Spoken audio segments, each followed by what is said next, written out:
KD making it known that OKC is the place for him. Durant agrees to a 5-year extension for $86 million, a bargain in many regards for the caliber of player he is. Kyle Montgomery, Eric Snow, David Aldridge, soon to be joined by the newest member of the Turner family, Steve Kerr. First, though, DA, this has to look good for GM Sam Presti, locking KD down for $5 million more than Memphis committed to Rudy Gay and $15 million less than the Knicks will pay Amari Stoudemire.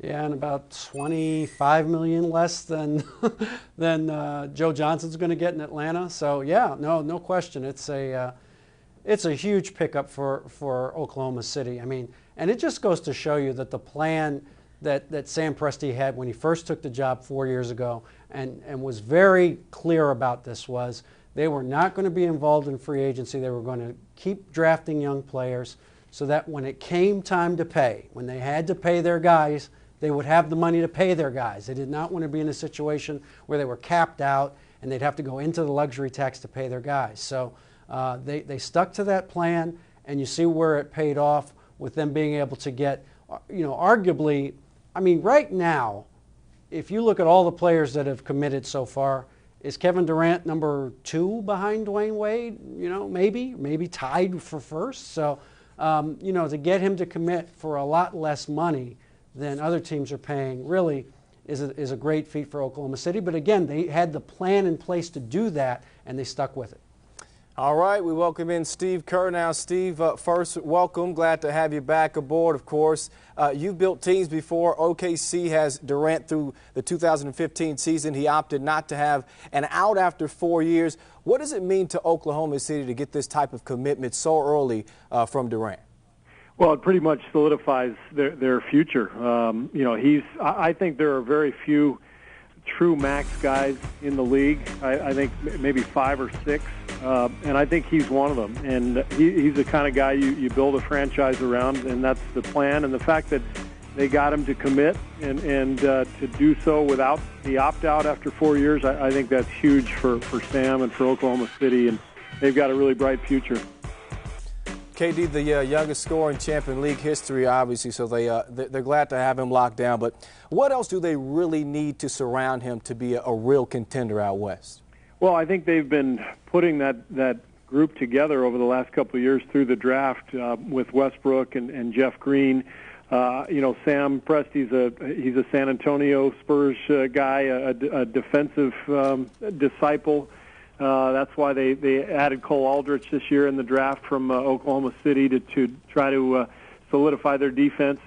I just like what they've done. I mean, they've got really, really good young talent. They added James Harden last year, and you look at all that talent. They've got a lot of different positions filled, and they've maintained their cap flexibility. Although that's going to take a little bit of a hit here with Durant, but that was a no-brainer, and now it's just a matter of letting those young guys grow and then adding a piece here or there as needed. And Steve, I was going to ask you about that because obviously that's a small market team. It's a team that is not going to want to pay a lot of luxury tax, if any, in the coming years. I've always heard that it's very difficult to have 3 max guys on your team at the same time. So when it comes down to, they've got 1 now with Durant, they probably could have a second. Can they afford a third, and what does that mean for Jeff Green if we assume Russell Westbrook is the second? Well, I think that's probably the question is which direction do they go if they have to choose between those 2 guys, and that'll be up to ownership. I mean, every individual owner is going to make that choice whether to go above the tax and get into that luxury tax situation, and it probably depends on how good Oklahoma City is the next year or two, and they do have a little time to make the decision on Westbrook as well, and that's one nice thing about their situation. They've got some staggered contracts. They don't have to make a choice on James Harden for a couple years, so they can kind of see how it pans out, and if they decide to go one direction or the other, then they have to make a very difficult decision. But fortunately for them, they don't have to make that choice right now. Steve, with the defection of some of these top big men in the Western Conference, how do you think OKC are sitting right now? Do they feel like now that they've been able to jump some of these teams that have lost some of these guys and also some of the other teams in the West? How do you think it'll shake out with the change in the Western Conference right now?